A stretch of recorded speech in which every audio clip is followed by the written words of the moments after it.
Di seri ini, di seri yang kelima, Jimmy Jeffrey dengan Gracia Pilo. Di seri ini, selain Pak Jimmy Jeffrey akan menguraikan tentang Yesaya 21 lebih dalam, saya akan memaparkan, membongkar David Benyamin Keldani yang bukunya dijadikan rujukan Muhammad Ali saat berapologetika menanggapi postingan-postingan kami. Saya sudah tahu lama buku ini, tapi saya tidak tertarik membacanya secara teliti. Karena begitu saya baca ini, kebohongan dan bombastisnya penutipuan dan kesalahan-kesalahan yang segudang ada di buku itu membuat saya malas membaca buku ini. Jadi begitu saya tahu Menahem Ali demi membantah kita menggunakan buku itu, wah langsung saya bersuka cita. David Benyamin Keldani itu adalah suatu buku yang diterbitkan di Indonesia beberapa saat yang lalu. Itu buku yang penuh dengan kebohongan dan tulisan-tulisannya banyak hal yang salah fatal, salah memalukan. Yang menarik, buku yang penuh dengan tipu muslihat dan kebohongan dan kesalahan-kesalahan fatal dalam bahasa Ibrani, kesalahan-kesalahan fatal dalam bahasa Yunani, dan berbagai macam segudang banyak sekali kesalahan fatal yang memalukan ini dijadikan rujukan oleh Muhammad Ali, dosen UNER atau yang nama bekennya, nama emailnya Menahem Ali. Saya jadi heran, loh, kok sekarang Menahem Ali downgrade? Biasanya menggunakan data yang berotoritas, kok sekarang menggunakan rujukan yang rongsokan? Saya ketawa menggelikan. Benyamin Keldani ini dipromosikan oleh banyak sekali channel-channel muslim, di bukunya, di grup-grup muslim dan mu'alaf. Dia dipromosikan sebagai mantan uskup Katolik Roma dari Gereja Katolik Roma Ritus Timur, Uniat Kaldea. Itu bohong yang sangat memalukan. Tapi yang bohong-bohong semacam ini yang begitu bombastis, ini yang sangat digemari oleh kalangan muslim dan kelompok-kelompok organisasi mu'alaf. Ini kalau saya menggunakan bahasa hoax, biar tuh hoax itu sampai kayak memuntah gitu loh. Karena betapa mengerikan dan menjijikkan kebohongan yang dilakukan oleh penerbit-penerbit muslim dan publikasi yang beredar di kelompok-kelompok polemikus muslim. Saya punya dua bukunya ini. Yang sebelah kiri murah, 50.000 soft cover. Dia cuma tertulis Profesor David Benyamin Keldani. Hanya dibilang pendeta. Tapi saya juga punya yang hardcover, saya beli. Harganya lebih mahal, enggak 50, ini sekitar 80.000. Kenapa saya beli dua buku yang isinya sama, hanya satu soft cover dan yang satu hardcover. Yang di hardcover ini, dia tulis gelarnya yang menggelikan. Profesor Reference David Benyamin Keldani B.D. Bachelor Degree. Hanya demi mendapatkan tulisan ini, saya beli dua-duanya. Kalau ngomong tentang isinya, ya dua buku ini sama. Tapi sebagai seorang apologet dan pengumpul dokumen, maka dua buku yang sama isinya, namun yang satu tidak menunjukkan tulisan BD, Bachelor Degree, yang satu hardcover lebih mahal saya beli, karena ada gelarnya dia, Bachelor Degree, tertulis, ini saya beli. Oke, pertama, di dalam bukunya itu ditulis, tahun 1888, Bapak Romo Benyamin kembali lagi ke Persia. Kemudian di kampung halamannya di Dagala, ia membuka sekolah gratis. Tahun berikutnya, tahun 1889, Bapak Romo Benyamin Keldani dikirim oleh otoritas-otoritas gereja untuk memimpin keuskupan Salmas. Dia dikirim untuk jadi apa? Pemimpin di keuskupan Salmas. Ini menggelikan.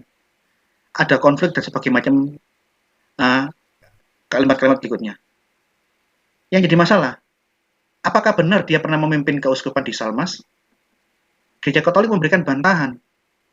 Nama uskup di tahun 1889,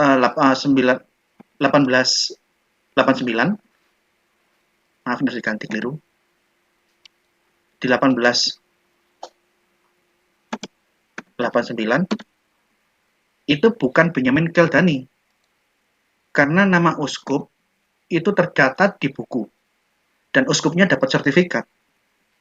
Tidak ada uskup di Salmas tahun sekian yang bernama Benyamin Keldani.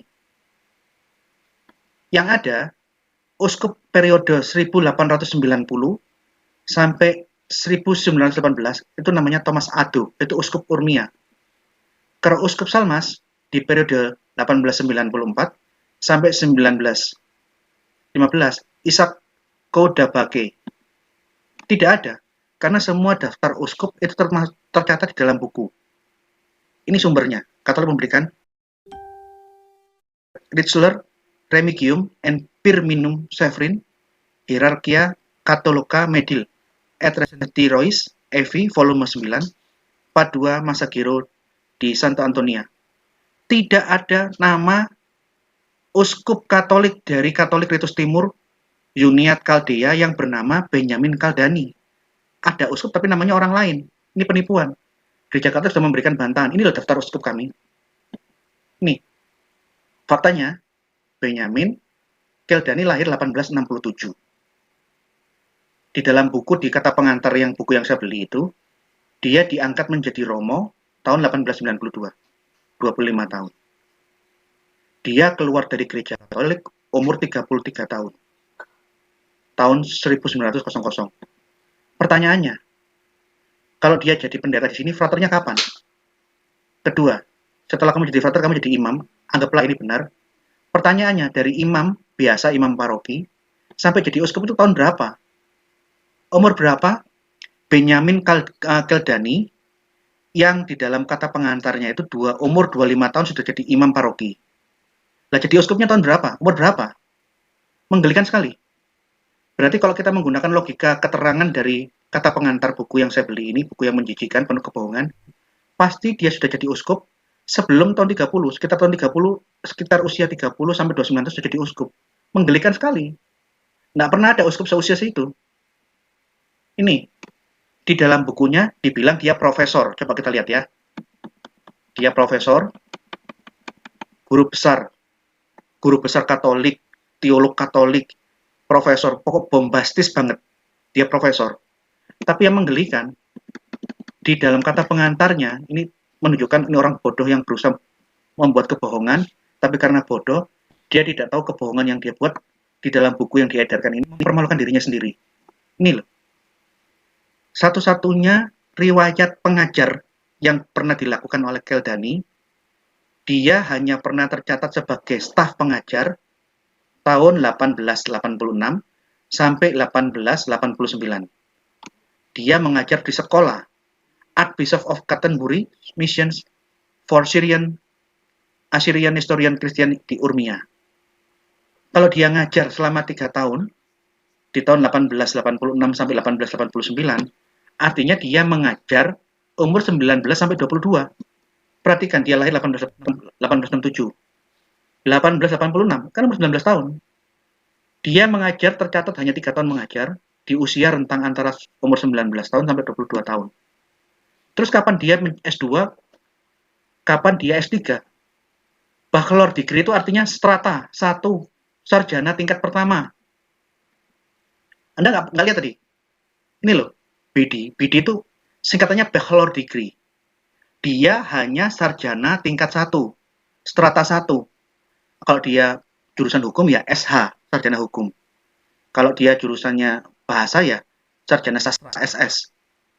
Bagaimana mungkin seorang yang hanya S1 dalam usia yang sangat-sangat muda bisa mencapai gelar profesor dan guru besar? Mbok ya otaknya tuh dipakai. Jadi oleh karena itu saya beli dua-dua buku ini karena publikasi bombastis, uskup jadi mu'alaf, profesor Katolik, guru besar Katolik, teolog Katolik jadi mu'alaf. Karena begitu bombastisnya dan banyak kekeliruannya, bukunya ini semua saya beli. Ini loh, yang tahu gelar-gelar internasional, dia paham ini menggelikan banget. Tidak mungkin seorang bergelar bachelor degree hanya dalam waktu 2-3 tahun bisa langsung menjadi profesor. Mustahil. Mustahil. Dia tidak boleh bergelar bachelor degree, tapi harus graduate degree. Harus PhD di belakangnya sebelum masuk profesor. Sebelum dia profesor harus PhD dulu. Ini loh. Jadi, buku yang satu, dia nggak sadar melakukan kesalahan fatal, menulis lengkap gelarnya. Profesor Reference David Benjamin Kaldani, Bachelor Degree. S1 menggelikan. Tapi buku yang soft cover mungkin dia pinter.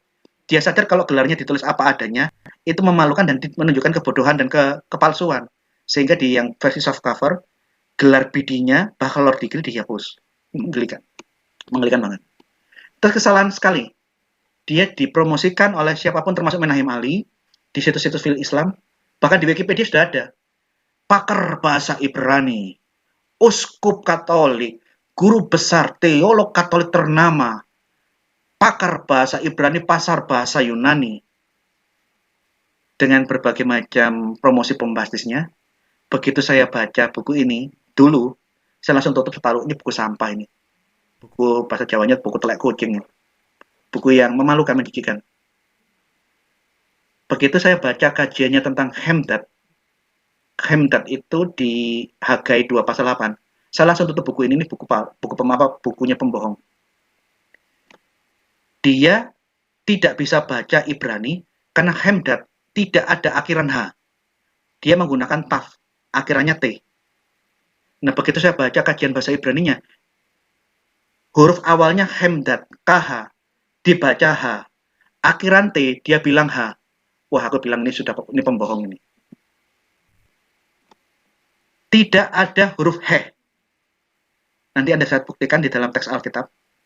Saya sebagai pengantar saya katakan, kata Hemdad di dalam Hagai pasal 2 ayat 8, tidak ada huruf H Ibrani, tidak ada huruf H.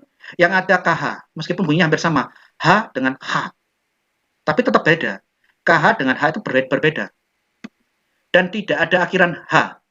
Yang ada taf, tidak ada akhiran H. T akhirannya bukan H. Kemudian di dalam kajiannya tentang Hemdad, dia memaksakan kaidah Arab tentang tak marbuto. Dia dengan bodohnya mengatakan akhiran H di belakang kalimat itu mirip bahasa Arab yang dapat dibaca T. Loh.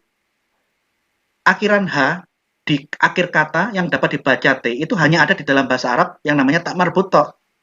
Nah, begitu saya baca bukunya tentang kebodohan dan menggelikan sekali kekeliruannya Benjamin Keldani ini, buku ini saya tutup, bahkan saya lempar, saya tendang buku ini.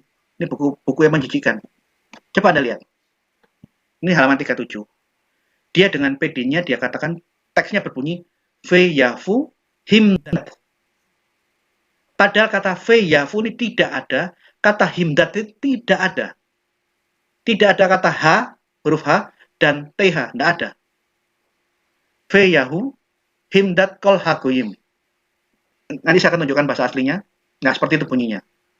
Kemudian dengan PD-nya, dalam artiku dengan PD di dalam kebohongan dan kebodohannya, dia mengatakan akhiran H ini mungkin terjemahnya kurang tepat, mungkin HE. Akhiran H dalam bahasa Yahudi, sebagaimana dalam bahasa Arab, disamakan dalam tata bahasa Arab, diubah menjadi TH atau T apabila dalam kasus genitif.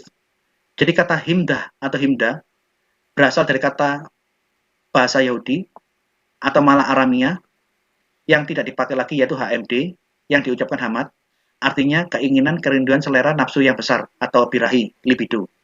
Perhatikan kalimat ini. Akhiran He bisa berubah dibaca T sama TH. Ini tidak berlaku di dalam bahasa Ibrani. Ini hanya ada di dalam bahasa Arab. Ini tak marbuto. Dia menerangkan dengan cara yang menggelikan dan menjijikan, berusaha menerangkan kalimat di dalam Hagai 2 ayat 8, Hemdad. Dia membayangkan Hemdad itu huruf akhirnya bukan T tapi H yang dibaca T, seperti tak marbuto. Begitu saya baca buku ini, jijikan, ini penipu pembohong. Inilah bahasa aslinya. Wehir asti etkol hagoyim. Mana ada Feyahu? Tidak ada kata Feyahu di sini. Vehir asti etkol hagoyim. Mana ada kata Feyahu? Ubau KH Hemdad. Ini T, bukan H yang dibaca T. Tidak pernah ada di dalam tata bahasa Ibrani akhiran H dibaca T. Tidak ada. Yang ada kalau di belakangnya H, H-nya tidak dibaca.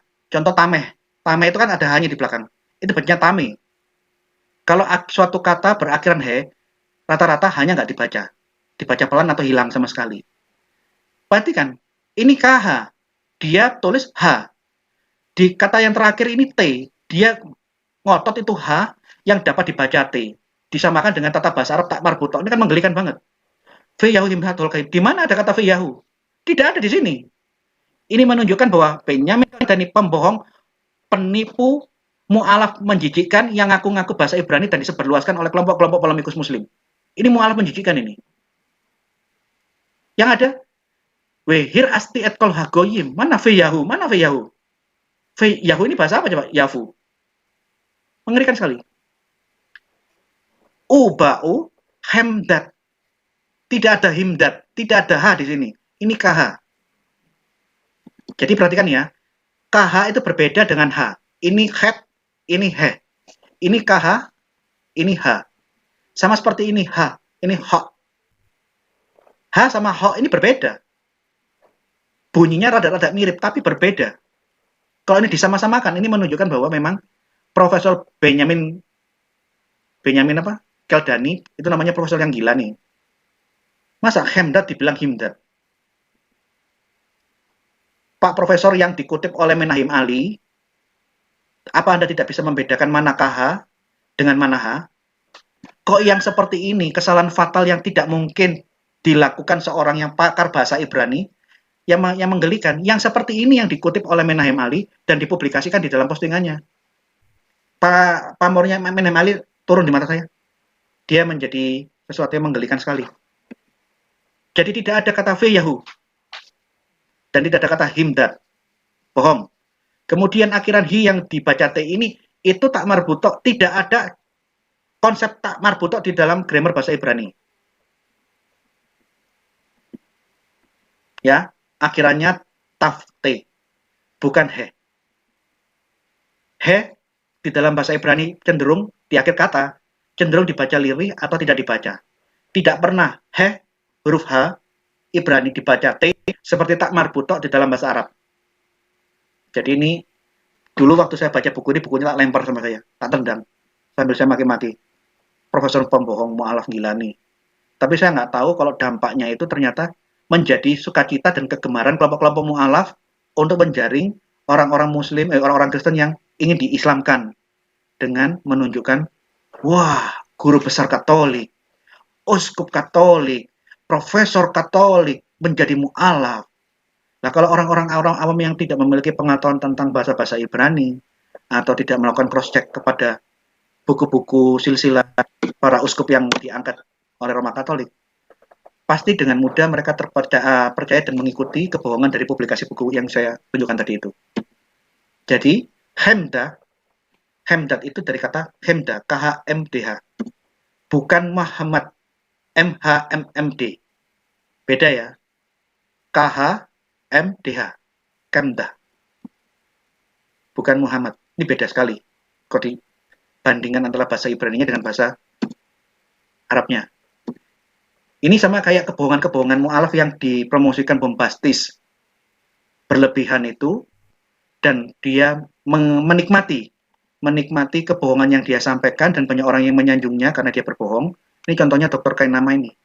Dia ngaku dokter S3 dari Israel, dia ngaku belajar S3, strata 3, ngambil PhD di Bible Tanah, ini bukan tamak tapi tanah, Bible Tanah Study. Yang menarik, Bible Tanah Study di Haifa Israel, sampai tahun 2021 sekolahnya ini belum dibangun.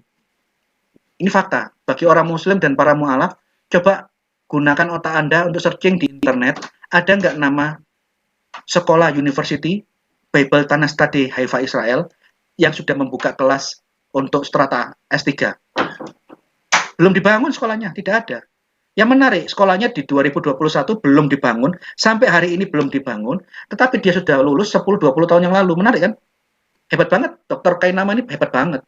Dan kebohongannya ini dibela mati-matian oleh kelompok mu'alaf dan polemikus muslim. Sampai beberapa jam yang lalu, masih ada komen-komen di postingan saya waktu membahas Kainama, yang membela Kainama dan menyanjung-nyanjung.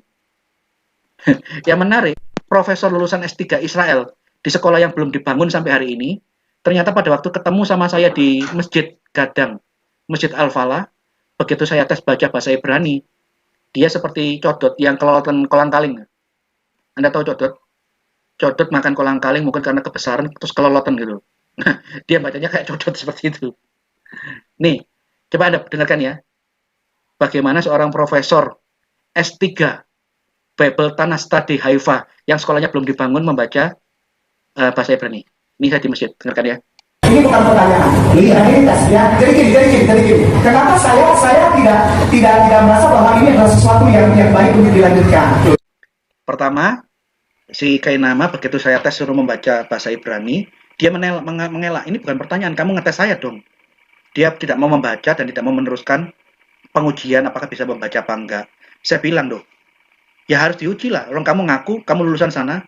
Bayangkan kalau saya misalnya mengaku mantan ustadz, lulusan Madinah dan Mekah, terus saya bertobat menjadi Kristen, saya ceramah di gereja-gereja, disuruh baca Al-Quran, saya tidak bisa baca. Kamu bisa paham maksud saya? Coba dengarkan lagi rekaman ini. Bukan, itu sudah. Misalnya saya ada yang sudah belum. Nah, ini tadi bukan pertanyaan. Ya, oh iya, kalau saya ceramah di gereja. Saya ngaku mantan ustaz, kuliah di Madinah di Mekah. Ya, misalnya ini terus saya disuruh baca Al-Quran, saya nggak bisa. Anda bisa ngaku yang saya maksud? Ya. Baik. Ya. Oh. Nah, ketika ini, ya baik.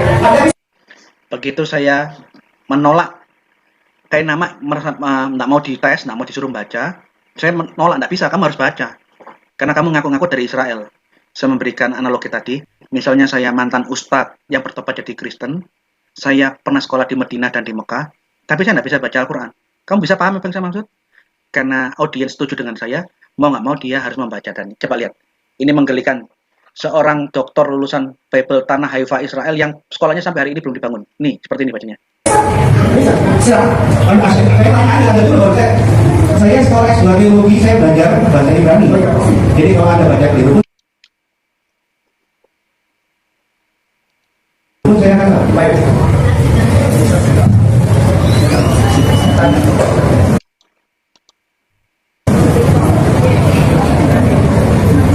Ini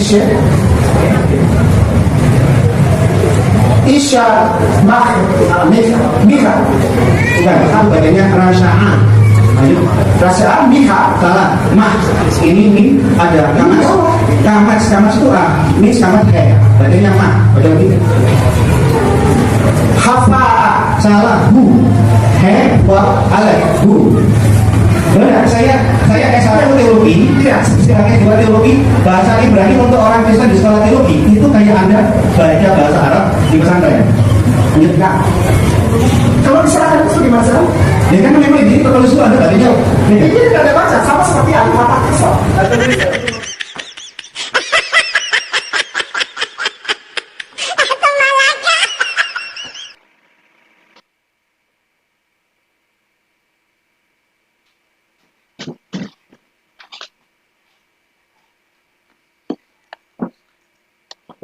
Maaf, ketika saya tinggal, saya ke kamar mandi. Sudah dengar semua? Seorang dokter lulusan Bible Tanah Study yang sekolahnya belum dibangun, pada saat dibaca Isa, sampai diganggu sama si Panse ini. Ya, seperti itulah.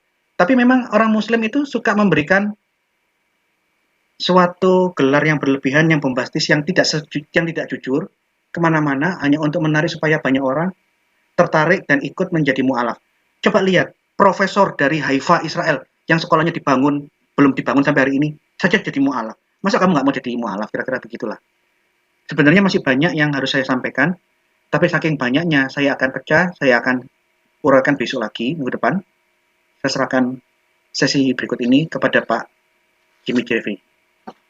Saking banyaknya sampai saya pecah menjadi beberapa bagian. Moderator?